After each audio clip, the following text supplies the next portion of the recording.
Damos paso a la siguiente exposición con el tema recargos y sanciones tributarias a cargo del doctor Álvaro del Barco García, él viene de España. Él es licenciado en Derecho de la Universidad Complutense de Madrid. Buenas tardes. En primer lugar, quería agradecer a la Autoridad de Impugnación Tributaria, haberme podido invitar a poder estar aquí con todos vosotros a participar en estas jornadas que en el transcurso del día ya he visto que son especialmente interesantes y eso de rigor. Y en segundo lugar, dado el número de inscritos y participantes en las jornadas, quería agradecer también, señalar la buena organización del evento y personalizándolo y particulándolo fundamentalmente con la persona que yo me he relacionado, que es Daniela Silva. Dicho esto, quería comentaros que básicamente mi exposición le voy a centrar fundamentalmente en dos grandes áreas. Voy a hacer referencia a lo que sería por un lado los intereses de demora, los recargos y las sanciones tributarias en España. Inicialmente va a ser fundamentalmente 2/3 partes de mi exposición y me voy a centrar fundamentalmente en la diferente naturaleza jurídica de estos tres elementos que son de especial importancia distinguir esa diferenciación. Luego hablaré de cuáles son los supuestos de aplicación de los intereses de demora, cuándo es de aplicación los recargos tributarios, bien del periodo voluntario y bien del periodo ejecutivo, y por último me centraré en las sanciones tributarias, haciendo referencia también obviamente a las infracciones tributarias o contravenciones que ha comentado el anterior ponente en la otra sala, pues haciendo referencia a los distintos tipos, su clasificación, los criterios de graduación y las reducciones, que en su caso puedan ser de aplicación. Concluiré mi exposición haciendo una panorámica general de cómo están regulados los recargos y las sanciones tributarias en otros países europeos, en la que me voy a centrar fundamentalmente en los 5 países más importantes de Europa, como son Alemania, Reino Unido, Italia, Francia y Holanda. Y luego llevaré a cabo una serie de conclusiones, pero intercaladas a lo largo de la exposición. Bien, respecto a la naturaleza jurídica, lo primero que hay que tener en cuenta que el interés de demora, su naturaleza jurídica, su finalidad, es únicamente de una finalidad compensadora, es decir, tiene por finalidad compensar el daño causado a la hacienda pública. Podemos pensar en el retraso en el pago o lo que sería una presentación de una declaración tributaria fuera de plazo. Esa es única y exclusivamente su naturaleza jurídica. Eso queda claro. Y la finalidad, la naturaleza jurídica de las sanciones tributarias también es clara, de una finalidad dual. Junto a esa finalidad compensadora, también hay una finalidad preventivo-represiva. Lo que quiere básicamente a través de las sanciones tributarias es que se excluya o prevenir que se vuelva a reiterar esa conducta por parte del defraudador. Y como figura intermedia tenemos los recargos administrativos o recargos tributarios que desde el punto de vista de la teoría, un recargo tributario también tiene una naturaleza similar al interés de demora. De hecho, en muchas ocasiones se denominan recargos de prórroga y cuya finalidad sería la de compensar el daño causado. No obstante, tiene una naturaleza también un poquito mixta relacionada con las sanciones tributarias, ya que tiene dentro de su naturaleza la incorporación de principios que son de aplicación típicos del ámbito sancionador. La importancia de esta clasificación no es menor, porque dependiendo de dónde se clasifique una figura tributaria, se le aplicarán unos principios u otros. Únicamente a las sanciones tributarias, y con alguna excepción a los recargos, se le aplican los principios típicos del orden punitivo español, que se recogen en unos artículos diferentes de la Constitución que los principios tributarios constitucionales típicos, como son capacidad económica, generalidad, proporcionalidad, etcétera, etcétera. Los principios de los que se nutren las sanciones tributarias son otros distintos, que nacen más bien del derecho, del derecho sancionador y muchos de ellos también derivados del derecho penal. Y a su vez también el procedimiento aplicable es distinto, dado que únicamente será de aplicación el procedimiento sancionador a las sanciones tributarias. Bien. Otra diferencia importante entre los intereses de demora y los recargos con respecto a las sanciones tributarias es que tanto los intereses de demora como los recargos, por ley, se establece que son obligaciones accesorias. Esto lo que significa es que junto con la obligación tributaria principal, que es el pago de la cuota tributaria, se establecen estas figuras como obligaciones accesorias. Sin embargo, las sanciones tributarias no tienen la calificación en ningún caso de obligación tributaria, ni principal ni no principal. No se consideran obligaciones tributarias. Y eso es importante porque las sanciones no integran la deuda tributaria, mientras que los intereses de demora y los recargos sí que integran la deuda tributaria. Y esto es interesante a la hora de los recursos. Bien, entrando ya en lo que serían los intereses de demora, básicamente los supuestos en los que se aplican es en los que tenéis ahí en la diapositiva, ¿no? En primer lugar, lo que sería la falta de ingreso en periodo voluntario de deudas liquidadas, la falta de presentación en el plazo legalmente establecido de las declaraciones tributarias o, en su caso, de las autoliquidaciones, en los supuestos de aplazamientos y fraccionamientos del pago. Otro de los supuestos es cuando se lleva a cabo la suspensión del ingreso porque se haya procedido a la interposición de un recurso, como podría ser, por ejemplo, en este caso, bien ante el órgano que dictó el acto administrativo, o bien ante lo que sería el equivalente en España de la Autoridad de Impugnación Tributaria, que es el Tribunal Económico Administrativo. Es de destacar en esta cuestión que en el caso de que haya retrasos en la resolución de los recursos, obviamente los intereses de demora en ese plazo, que se debe a la culpa normalmente de la administración, no se devengan esos intereses de demora. Y otra cosa que es curiosa en esta materia es fundamentalmente respecto a si derivado de esos recursos se procede a la anulación de una liquidación y se dicta una nueva liquidación, los intereses de demora corren desde que se dictó la antigua liquidación hasta que se dicte la nueva. Bueno, y por último, los otros dos supuestos en los que se aplican los intereses de demora tributarios son en el inicio del periodo ejecutivo. Luego comentaré un poco qué diferencia entre el pago en periodo voluntario y el periodo ejecutivo para entender mejor los distintos recargos y los intereses de demora, y luego los supuestos de devolución improcedente. Bien, en cuanto a la cuantía de los intereses de demora, si os fijáis, lo que dice la normativa tributaria española es que se remite a que los intereses de demora tributarios serán los que se establezca por Ley de Presupuestos Generales del Estado. O sea, anualmente el Estado, en la Ley de Presupuestos Generales, podrá fijar, en su caso, un interés de demora tributario junto con el interés legal del dinero. No obstante, la normativa señala que en su defecto, en caso de que la ley no se establezca, la Ley de Presupuestos Generales del Estado no se establezca, se fija que el interés de demora tributario será el interés legal del dinero incrementado en un 25%. ¿Qué es lo que sucede normalmente en España? Bueno, normalmente, y en lo que yo de que tengo memoria histórica, siempre ha sido así. Se establece un interés de demora tributario en la Ley de Presupuestos Generales del Estado, pero que ese interés de demora tributario coincide exactamente con el interés legal del dinero incrementado en ese 25%. ¿Vale? Eso es la habitualidad en la normativa tributaria española. No obstante, a esta regla general hay una serie de excepciones y fundamentalmente es en relación a los aplazamientos y fraccionamientos del pago. En estos casos, el interés de demora tributario coincide con el interés legal del dinero. Y esto se debe fundamentalmente a dos motivos. En primer lugar, ¿no?, que al llevar a cabo los aplazamientos y fraccionamientos se va a exigir un aval o una garantía. Entonces, con esto lo que sucede es que, por un lado, la Administración se va a asegurar el cobro de esa deuda tributaria y, en segundo lugar, que al contribuyente tiene un mayor coste para la hora de prestar o solicitar ese aval o esa garantía. Y en virtud de esas dos razones es por la que en estos casos el interés legal del dinero coincide con el interés de demora tributario. Y entonces ahora aquí quería hacer una pequeña crítica a la regulación española. Normalmente en España el interés legal del dinero se ha situado a lo largo de la historia reciente en torno al 4 y 5%, una vez el 4, 4,5, 5, salvo en estos últimos años que estamos en una situación de tipos de interés bajos. Se ha establecido en 2015 un tipo de interés del 3,5% y en 2017 del 3%. Si en lo que hemos quedado que la naturaleza jurídica de los intereses de demora es fundamentalmente compensar el daño causado a la hacienda pública por el retraso en el pago, quizás pueda parecer excesiva el interés legal de demora tributario porque parece que excede de esa compensación y busca también una finalidad preventiva, ¿no? Con lo cual estamos distorsionando un poco la naturaleza jurídica de los intereses de demora en esta materia. No obstante, si luego lo comentaré en el resto de los países, veremos que esta cuestión es similar en otros países europeos o incluso más gravosa. Bien, en cuanto a los recargos tributarios, tenemos dos grandes tipos de recargos tributarios. Lo que serían los recargos denominados por declaraciones temporáneas en requerimiento previo, que para cortarlo voy a denominar recargos de prórroga, y luego los recargos derivados del periodo ejecutivo.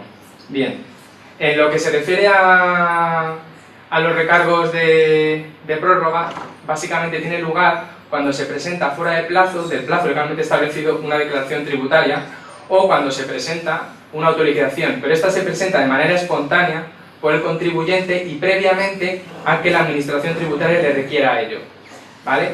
Entonces, dependiendo del tiempo transcurrido desde la fecha límite para la presentación de la declaración legalmente establecida hasta que realmente el contribuyente la presenta de manera espontánea, el recargo será mayor cuanto más tiempo transcurra. De esta manera, si transcurren 3 meses, el recargo sería del 5%, si transcurren 3 y 6 meses del 10% y así sucesivamente, ¿no? La diferencia fundamental con respecto a los recargos de prórroga, una vez transcurran 12 meses con respecto a los anteriores, es que en estos primeros sí que se generan, sí que son compatibles con los intereses de demora. Es decir, una vez transcurre el mes 12 al 13, se generan intereses de demora que van a ser compatibles con el recargo de prórroga del 20%, con lo cual ya estamos hablando de unos porcentajes bastante elevados para no hablar de sanciones tributarias.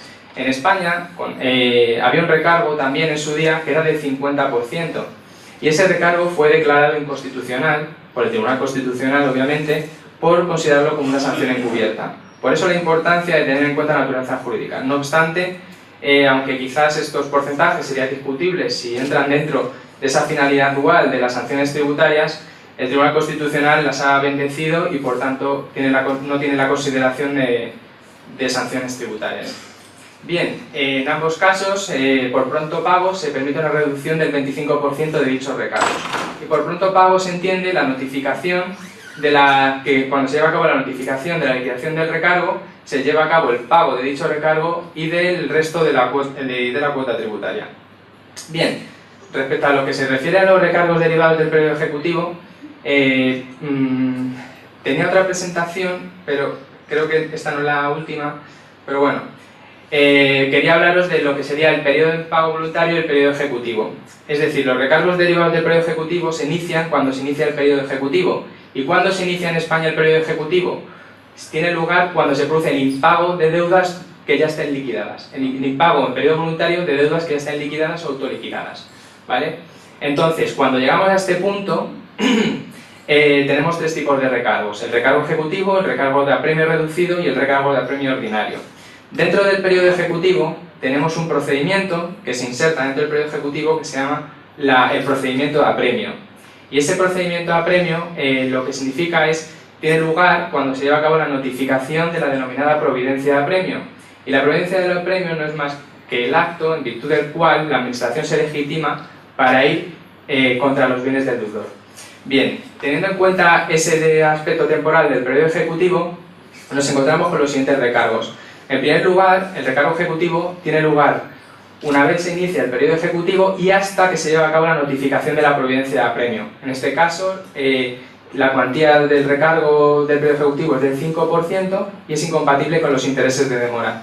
En segundo lugar, tenemos el recargo de apremio reducido, que tiene lugar una vez se notifica esa providencia de apremio y por tanto estamos ante deudas apremiadas, pero se procede al pago de la cuota tributaria dentro del plazo fijado en la notificación de providencia de apremio, que es, básicamente, si la notificación se produce en la primera quincena, el día 20 del mismo mes. Es decir, si yo recibo una notificación de mi deuda apremiada el 12 de febrero, yo tendré para llevar a cabo el pago hasta el 20 de febrero. Sin embargo, si yo recibo la notificación el 28 de febrero, es decir, la segunda quincena del mes, yo tendré de fecha hasta el día 5 del mes siguiente. Por tanto, si recibo la notificación el 28 de febrero, yo tendría de plazo para llevar a cabo el ingreso el día 5 de marzo. Bien, y por último tendremos los recargos de apremio ordinarios, que se caracterizan fundamentalmente porque, transcurrido ese plazo para el ingreso, no se ha llevado a cabo el ingreso de esas deudas apremiadas. Ahí estamos al supuesto más gravoso de los recargos en periodo ejecutivo, porque el recargo es del 20% y además se incluyen los intereses de demora que se han estado devengando desde el inicio del periodo ejecutivo, que en el resto de los recargos no son compatibles con dichos intereses. Bien, simplemente recapitulando, respecto a la compatibilidad entre los intereses de demora y los recargos entre el periodo voluntario y los recargos del periodo ejecutivo y entre los propios recargos entre el periodo voluntario y el periodo ejecutivo, hay que señalar lo siguiente. Bien, los intereses de demora únicamente son compatibles con los recargos de prórroga en el recargo del 20% que hemos visto anteriormente y una vez han transcurrido 12 meses desde el plazo legalmente establecido. Respecto a los intereses de demora y los recargos del periodo ejecutivo, únicamente son compatibles en ese recargo de apremio ordinario y únicamente respecto a los intereses de demora que se devengan a partir de ese periodo ejecutivo. Y luego, entre los propios recargos, entre el recargo de prórroga y el recargo del periodo ejecutivo, la ley no lo dice, pero es el único supuesto en el que se puede dar y son compatibles si no se paga la cuota tributaria al presentar la autoliquidación extemporánea. ¿Por qué? Porque la deuda ya está liquidada, obviamente está autoliquidada, y si no se procede al pago se inicia el periodo ejecutivo. Ese es el único caso en el que los recargos de prórroga y los recargos del periodo ejecutivo serían compatibles entre sí. Bien, bueno, aquí estaba esto, lo modifiqué, pero bueno, esto ya lo he comentado. Y ahora quería detenerme a hablaros de las sanciones tributarias en España. Bien, como ha estado comentando el ponente de la anterior, en la otra sala, obviamente las sanciones tributarias, es la principal diferencia con las otras figuras, es que se nutren de principios del derecho sancionador y que muchos de ellos del derecho penal, ¿no? Como son los principios típicos de legalidad, tipicidad y retroactividad, responsabilidad, proporcionalidad y no concurrencia. Bien, bueno, yo creo que el principio de legalidad y el principio de tipicidad son claros, ¿no? Es decir, no puede haber infracciones y sanciones tributarias que no vengan recogidas en la ley y cuyo tipo venga recogido también en la ley. Cosa distinta es, para garantizar una mayor flexibilidad de reformas, es que el tipo que se establezca de manera legal sea un tipo abierto y se concrete ese tipo de manera más detallada vía reglamentaria, para favorecer la modificación de normas, dado que una norma reglamentaria es mucho más sencillo de reformar que una norma legal. Con respecto a la retroactividad, es importante tener en cuenta que todos sabemos, ¿no?, que las normas tributarias no son retroactivas. Sin embargo, típico del derecho penal, las normas sancionadoras tributarias, las sanciones tributarias sí que pueden ser retroactivas siempre y cuando sean más favorables para, en este caso, el defraudador. Y es en este principio el que también se aplica a los recargos tributarios. Por eso decía al principio de esa naturaleza ciertamente mixta y en relación con los principios aplicables a las sanciones tributarias. Con respecto a la responsabilidad, y esto es una cuestión nuclear en las sanciones tributarias, en España se excluye de manera taxativa la responsabilidad objetiva. Es decir, hay que analizar, hay que motivar, la administración tributaria tiene que motivar el elemento subjetivo de la culpabilidad. La normativa española no lo dice de esa manera porque únicamente se ciñe a las causas de exclusión de la culpabilidad. Pero básicamente, si no se puede demostrar por parte de la administración tributaria esa intencionalidad de defraudar, aunque sea a título de negligencia, acciones dolosas o culposas, aunque sea a título de negligencia, no se pueden establecer sanciones tributarias. Por tanto, la motivación y los aspectos probatorios en la normativa tributaria española es esencial para poder llevar a cabo las sanciones tributarias. Bueno, y como causas de exclusión, pues siempre son básicamente las típicas derivadas de los requisitos típicos de la culpabilidad, ¿no? Como son ausencia de capacidad de obrar en el orden tributario, fuerza mayor, obviamente, si yo tengo que presentar una declaración tributaria de manera presencial y hay una huelga de funcionarios y finaliza el plazo legalmente establecido, obviamente no me podrán sancionar por ese incumplimiento. No participación en decisiones colectivas, obviamente, si yo he votado en contra de una decisión colectiva que da lugar a una sanción tributaria o yo no he asistido a esa decisión colectiva, en ningún caso se me podría sancionar. Diligencia necesaria, es lo que estaba hablando anteriormente con compañeros vuestros, es decir, esto se liga a las consultas tributarias, lo que quiere decir, si un contribuyente ha solicitado a la Dirección General de Tributos, es un órgano administrativo, la interpretación de una determinada normativa tributaria y aplica esa interpretación, en ningún caso se le podría llevar a cabo por sanciones tributarias.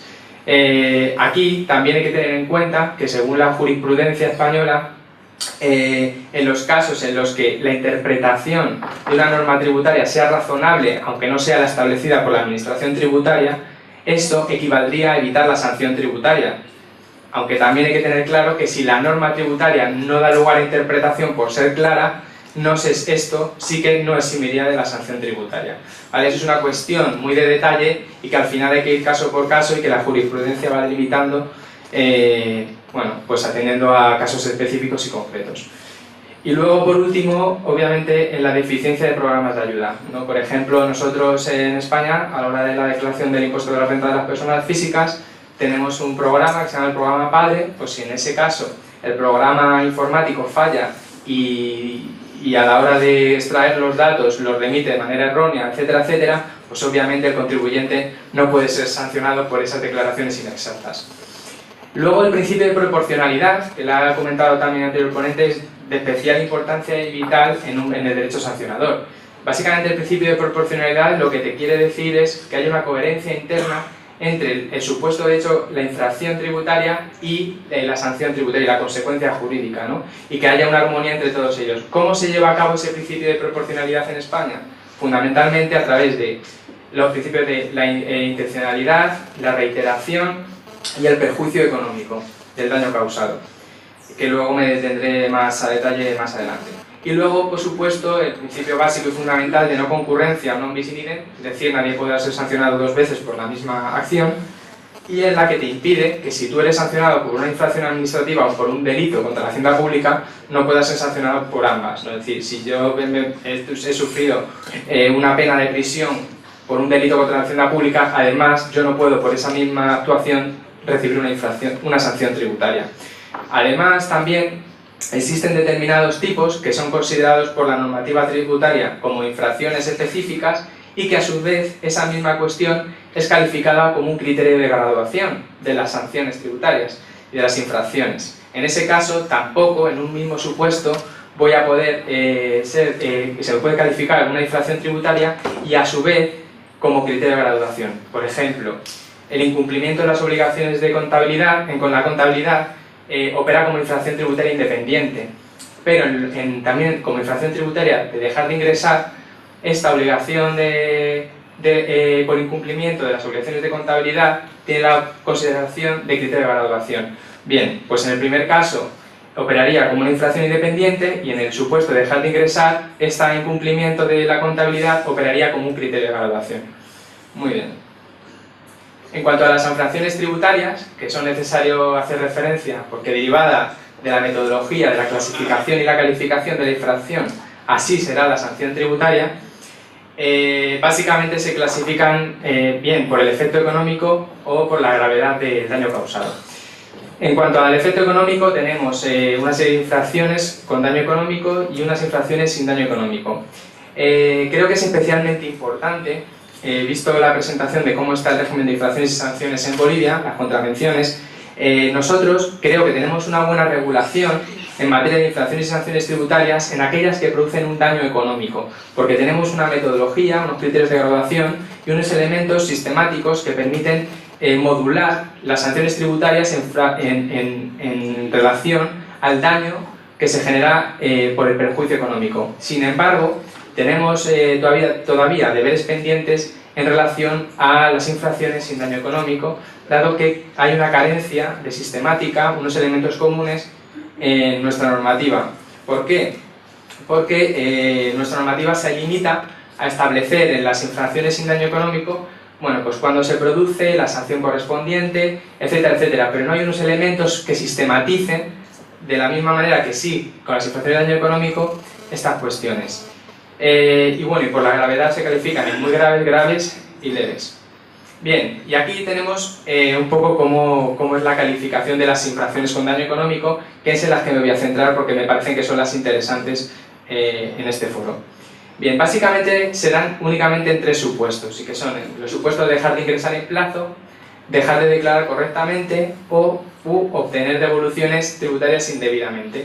Bien, esos son los únicos supuestos que dan lugar a las infracciones con daño económico. Y a partir de ahí las tenemos que calificar en muy graves, graves o leves. ¿Y cómo se califican? Bueno, pues dependiendo de cómo se lleven a cabo esas infracciones. Si la infracción se ha cometido utilizando lo que se denominan medios fraudulentos, pues en ese caso tendrá la calificación de muy graves. ¿Y eso cuándo sucede? Bueno, pues cuando tenemos anomalías sustanciales en la contabilidad y esas anomalías superan el 50% de la base de la sanción. con daño económico, en el 99% de los casos, la base de la sanción es equivalente al importe de la cantidad defraudada.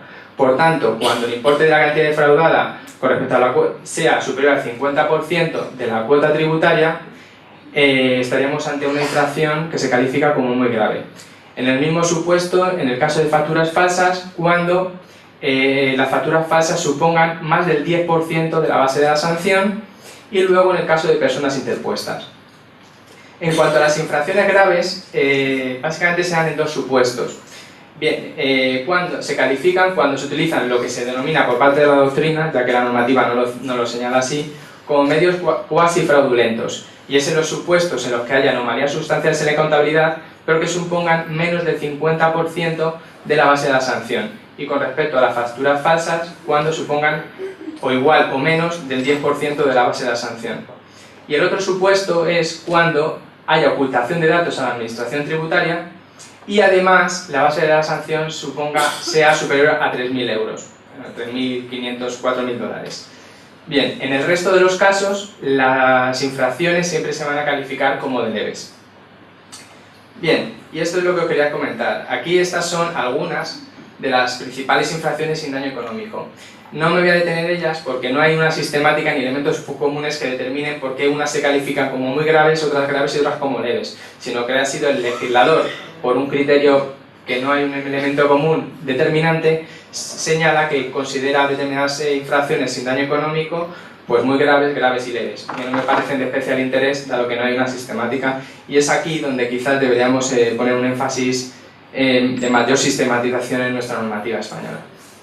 Bien, en cuanto a las sanciones, tenemos dos clases de sanciones. La típica que siempre va a existir, que es la sanción pecuniaria o multa, y la tenemos de dos tipos, ¿no? Multa fija, que básicamente podrá ser fija 3.000 euros de sanción, o en intervalos 3.000 a 6.000 euros, y que se aplica en el 99% de los casos para las infracciones sin daño económico, sin perjuicio económico. Y por otro lado tenemos las multas proporcionales, que significa un porcentaje que se aplica sobre la cantidad defraudada y que por regla general se aplica fundamentalmente también en el 99% de los casos, no digo el 100% porque hay algunos supuestos que no son de aplicación, pero se aplican fundamentalmente en las infracciones con daño económico. Por último, las otras clases de sanciones son las no pecuniarias. Bueno, y básicamente son obviamente unas sanciones accesorias a la principal, que es la pecuniaria, sin la cual no podría existir, y son tres fundamentalmente: la pérdida del derecho a subvenciones o beneficios fiscales, la prohibición de contratar con la administración y la suspensión de ejercicio de profesiones oficiales. Bueno, parece que la justificación es clara, sobre todo en las dos últimas, ¿no? Obviamente no parece que se pueda contratar con la administración una persona que está defraudando a esa propia administración, ¿no? Que tenga por lo menos una penalidad para que dicha empresa o persona física no pueda contratar durante un tiempo determinado, que puede llegar a ser de hasta 5 años.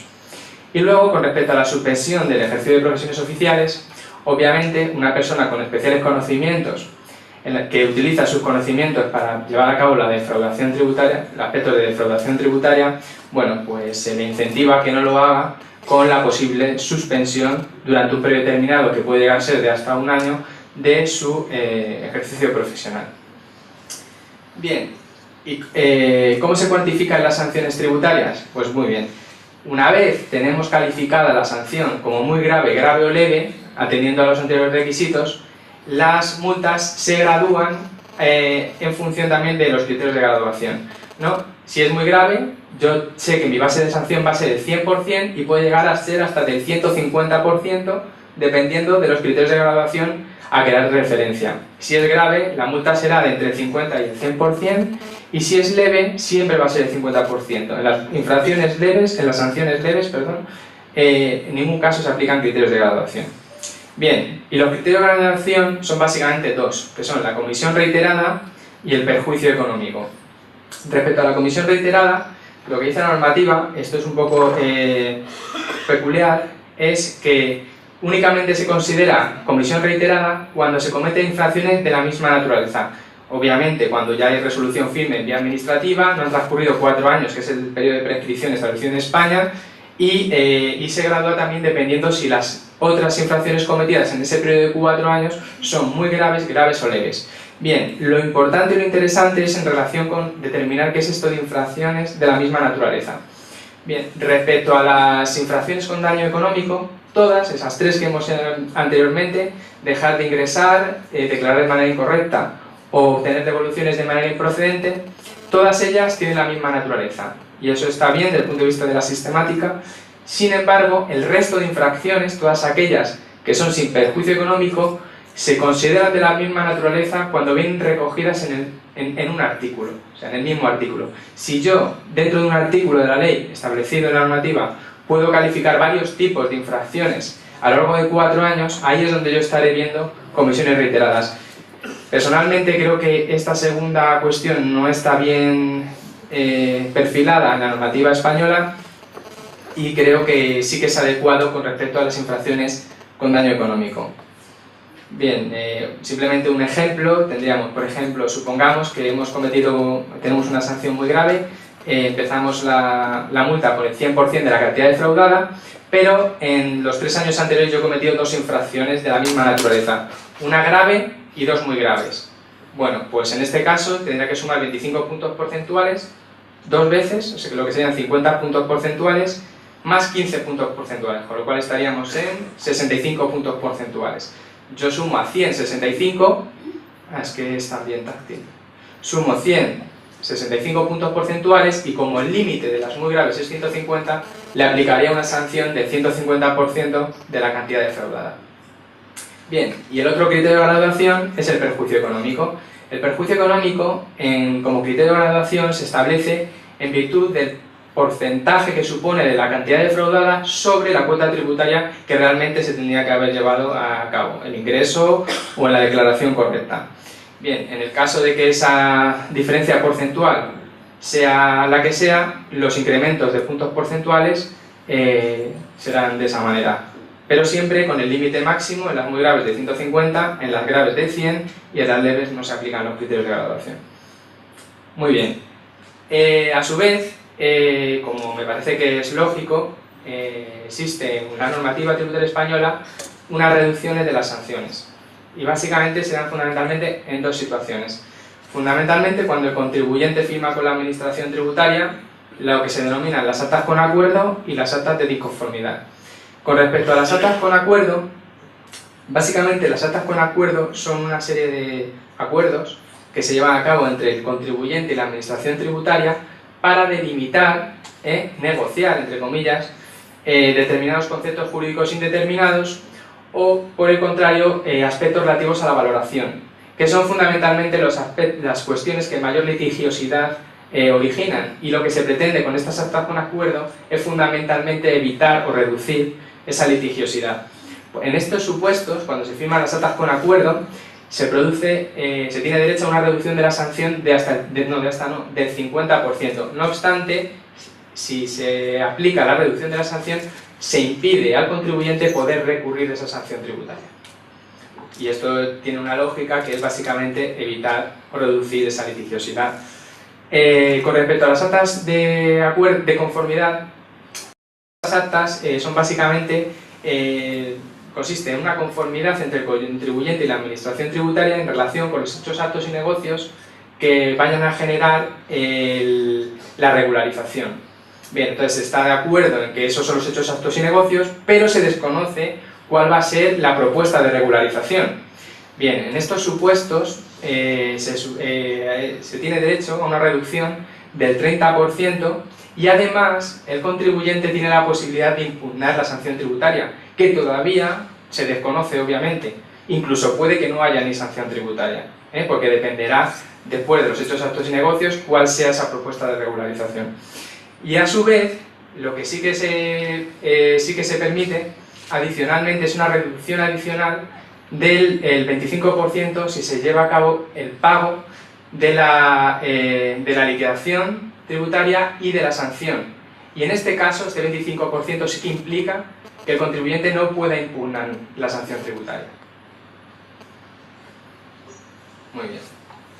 Bien, con respecto a los recargos y las sanciones tributarias en otros países europeos, Básicamente, ya he señalado que me hace referencia fundamentalmente a cómo está fundamentalmente en los 5 países que creo que son los más importantes, bueno, que son los más importantes europeos, que son Alemania, Reino Unido, Francia, Italia y Holanda.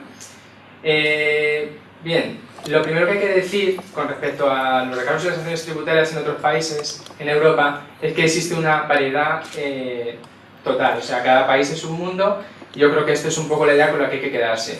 Si empezamos por los intereses de demora, aquí es cierto que los supuestos de hecho que generan los intereses de demora en otros países europeos son ciertamente similares. Pueden establecerse determinadas diferencias con respecto a unos países y otros, pero en general se puede decir que los supuestos generadores de los intereses de demora son similares. Y son los que tenéis ahí, que son un poco los que he señalado anteriormente con respecto a la normativa española. Sin embargo, cuando vamos a la cuantificación, a la cuantía, a determinar la cuantía de dichos intereses de demora, así sí que existen importantes diferencias atendiendo al país de los que se traten. Y básicamente los podemos establecer en 3 bloques. ¿No? En primer lugar, un bloque de tasas de interés fija, como son el caso fundamentalmente de Alemania y Francia, otras de tasa de interés variable, como es el caso de Holanda, y el establecimiento en la Ley de Presupuestos Generales del Estado, decretos ministeriales, como suele ser el caso de España por un lado y de Portugal en el otro lugar. Bien, bueno, ahí tenéis un poco un cuadro sistematizando cómo está en cada caso concreto el interés de demora. Me interesa resaltar fundamentalmente donde existe una normativa similar en cuanto a la cuantía de los intereses de demora en relación con Alemania y Francia. Porque si veis ahí en las diapositivas, el interés es un interés fijo de demora tributario del 0,5% en el caso de Alemania por mes, y en el caso de Francia del 0,4% por mes, en la mayoría de los supuestos, es decir, presentación de declaración fuera de plazo, no paga el plazo voluntario, etcétera, etcétera. Bien, como veis, aquí es lo que os he querido comentar, si estaba criticando el tipo de interés de demora tributario en España por ser excesivo para la compensación, en estos países es todavía más excesivo, ¿no? Con lo cual, bueno, es más excesivo en supuestos de tipo de interés legal bajos y no sería tan excesivo en tipos de interés en los que los tipos de interés legal del dinero sean altos. Pero claro, por eso se establece un tipo de interés fijo. Pero bueno, en principio y en un contexto como el que nos situamos actualmente, en mi opinión tampoco cumpliría con la finalidad compensatoria típica de los intereses de demora. Bien, por lo que se refiere a Alemania, ya vamos a hablar de los recargos y sanciones tributarias, es lo que os he comentado hace unos segundos. Cada país es un mundo y además es muy difícil a nivel de otros países determinar cuándo una figura tiene naturaleza de recargos y cuándo esa figura tiene naturaleza de sanciones tributarias. En la mayoría de los países los recargos, como hemos visto en España, no existen. En Alemania veremos que sí que existe alguno, pero no suelen darse en casi ninguno de los países europeos, o sea que sí que es una cuestión bastante excepcional con respecto al resto de países europeos. Y lo que sí que tienen son fuertes sanciones tributarias, de manera similar en algunos casos y muy distinta en otros con respecto a la normativa tributaria española. Así, por ejemplo, en Alemania sí que tiene un recargo por presentación tardía de las declaraciones que puede llegar hasta el 10% con el límite de 25.000 euros. Pero a diferencia de España, que esos recargos eran por razones temporales, ¿no? El porcentaje que se establece ya del recargo, aquí no. Aquí la graduación de 0 a 10% va a venir determinada no de manera automática, sino por el actuario, teniendo en cuenta fundamentalmente una serie de criterios, como son el grado de culpa, la capacidad económica del sujeto pasivo, las ventajas obtenidas con el retraso en la entrega de la declaración tributaria, la duración del retraso, este es el único supuesto en España, y el fin por el que el sujeto pasivo no cumplió en tiempo sus obligaciones. Con lo cual, bueno, hay un cierto margen, hay unos parámetros que delimitan al actuario a la hora de llevar a cabo la graduación de ese recargo, que no podría llegar a más del 10%. Y a su vez, en el caso de retraso en el pago de la deuda tributaria, lo que sí que tiene en este caso un recargo tributario automático del 1% por mes del impuesto debido.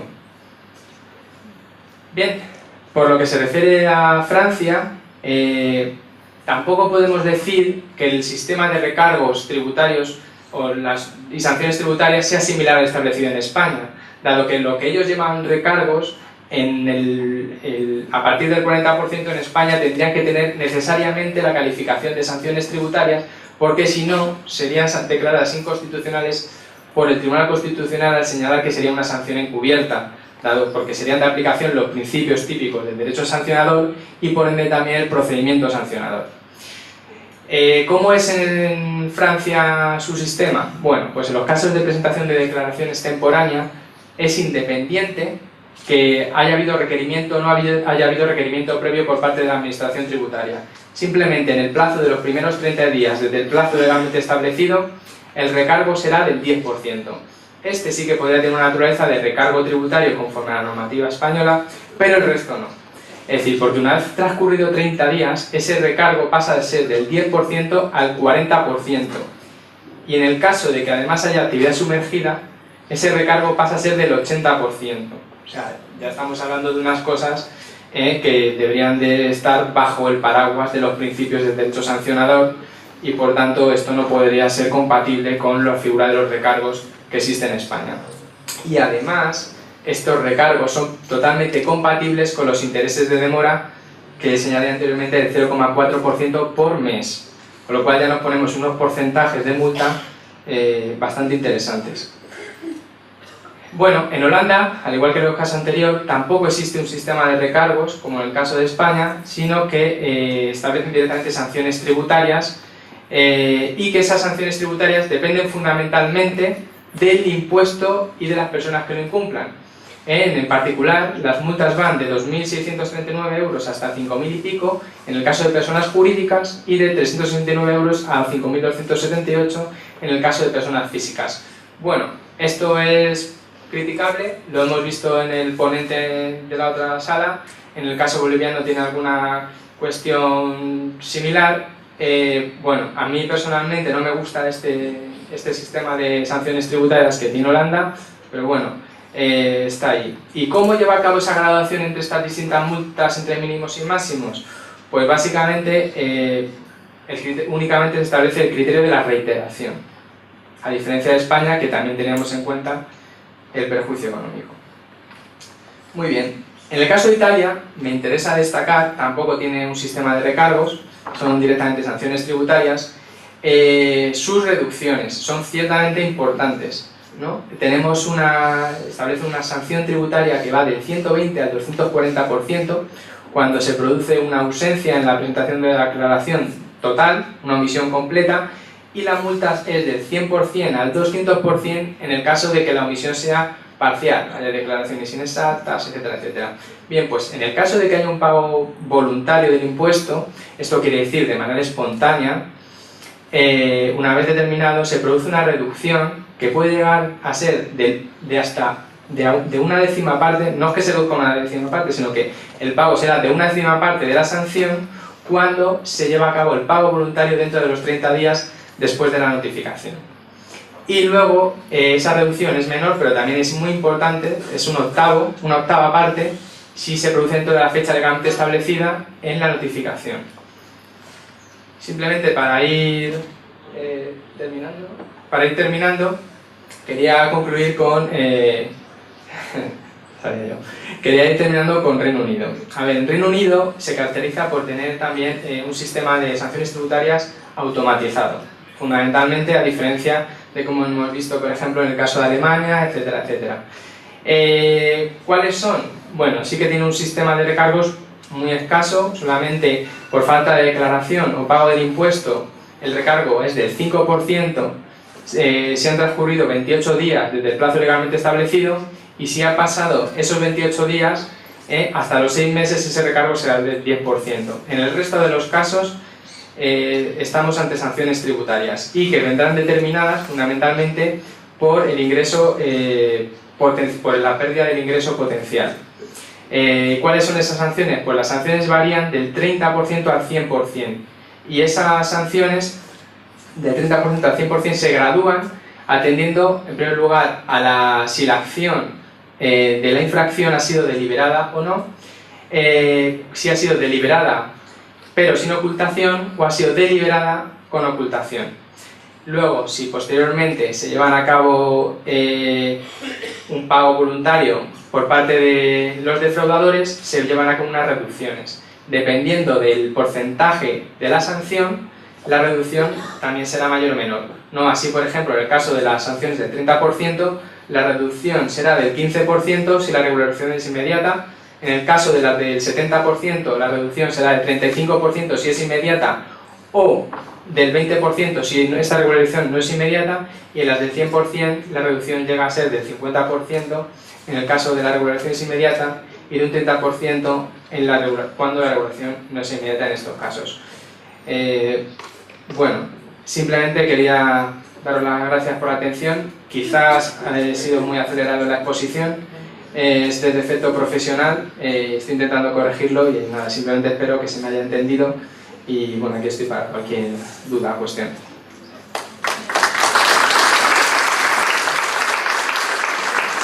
¿Se podría decir que se vulnera el principio de proporcionalidad si la Administración Tributaria, a título de ejecución, ejerce múltiples medidas de seguridad, como ser embargos, anotaciones, retenciones de cuentas, cuando se tiene constancia material que con una sola de ellas se tendría suficientemente cubierta toda la deuda?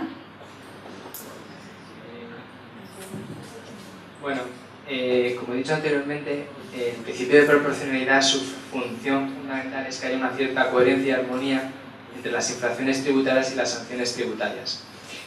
Obviamente, si para una determinada infracción específica se llevan a cabo todas esas medidas que puedan ser muy gravosas para el contribuyente, sin ser necesario llevar a cabo todas ellas, no solamente es que se produzca una vulneración del principio de proporcionalidad para el perjuicio del ciudadano, del contribuyente, sino que también se estarían destinando recursos de la Administración Tributaria hacia cuestiones que no son necesarias. Con lo cual, bueno, ya no es tanto la vulneración del principio de proporcionalidad, sino la ineficiencia de la Administración Tributaria a llevar a cabo esas actuaciones. Ante esos supuestos, pues obviamente, si existe la evidencia de que con un único criterio, medida cautelar, es suficiente para garantizar el pago, pues obviamente no habría que tomar mayores medidas, entiendo yo. Gracias. La siguiente pregunta dice, en España, ¿las multas prescriben por deudas autodeterminadas no pagadas? Sí, efectivamente.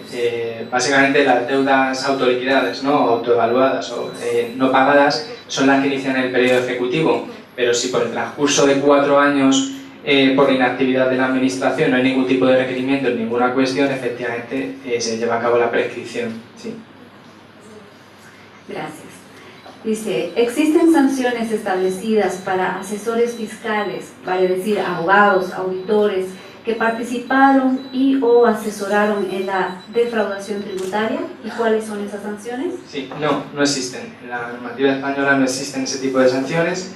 Lo que sí que se está estableciendo es un proyecto de ley que parece que va a ver la luz en Reino Unido, y con lo cual, frente a esa normativa que seguramente se apruebe en este año, pues parece que va a ser la tendencia, con lo cual, derivado de esas actuaciones de los asesores fiscales a la hora de llevar a cabo una determinada planificación fiscal, que podríamos decir agresiva o que vulnera determinadas infracciones tributarias, parece que la tendencia europea, ya veremos si cuando se sale Reino Unido, ¿no? y tal, pero la tendencia europea sí que seguramente la prueba Reino Unido se vaya por esa vía de endurecer las infracciones y haya posibles sanciones tributarias en un futuro a asesores fiscales por esas circunstancias.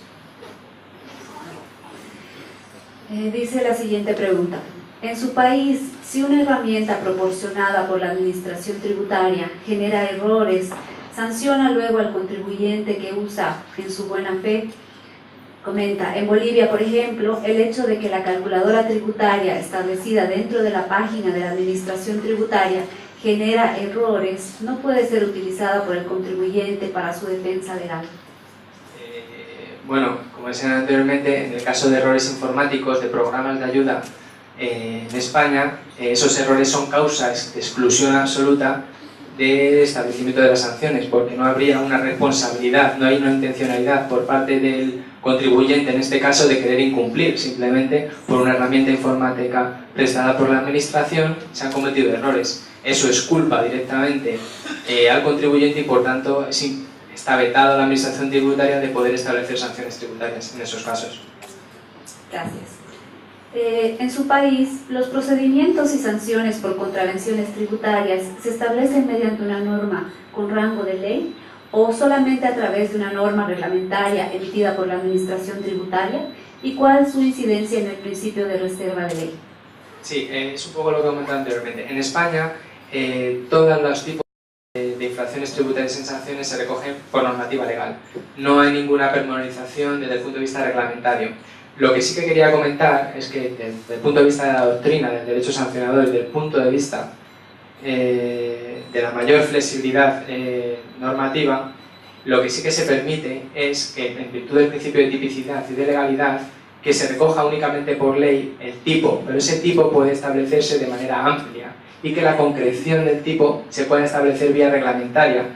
De esta manera, bueno, se puede... ya sabemos que muchas de las infracciones tributarias pues, bueno, nacen con el paso del tiempo. Si se establecen de manera muy específica y acotada desde el punto de vista legal, la incorporación de esas infracciones con el paso del tiempo son más complejas, dado que es necesario llevar a cabo reformas legales, que quizás sí que podrían entrar dentro de un tipo que se estableciese de manera más amplia. Además, estableciendo esta sistemática de reformas posteriores para incluir determinadas infracciones tributarias que no se incluyeron inicialmente, pueden originar una problemática en la sistematización y metodología de todo el régimen de infracciones y sanciones. Por eso, en España no es así, pero habría que valorar si es más adecuado establecer tipos de infracciones un poco más abiertas, en la que pudiesen entrar y no tan detalladas, como es en el caso de España, que por supuesto son súper detalladas desde el punto de vista legal, de norma de rango legal. Gracias, doctor. La siguiente consulta dice: ¿cuál es el procedimiento que se aplica en Europa para llegar a los sujetos pasivos y estos tomen conocimiento real de los recargos o posibles sanciones en los que pueden incurrir? El procedimiento para llegar a los contribuyentes. Claro, vamos, el procedimiento es básicamente a través de la notificación, una notificación de la liquidación del recargo derivado de pues, el incumplimiento de que se trate. Si la pregunta va más allá de lo que sería la notificación, pues no sé, vía panfletos y demás, un poco informativos en las oficinas tributarias. Bueno, y la última pregunta dice: ¿la aplicación de las sanciones se encuentra discriminada por tipo de sujeto pasivo? Es decir, ¿varía una sanción para profesionales libres, por ejemplo, y empresas jurídicas o empresas unipersonales?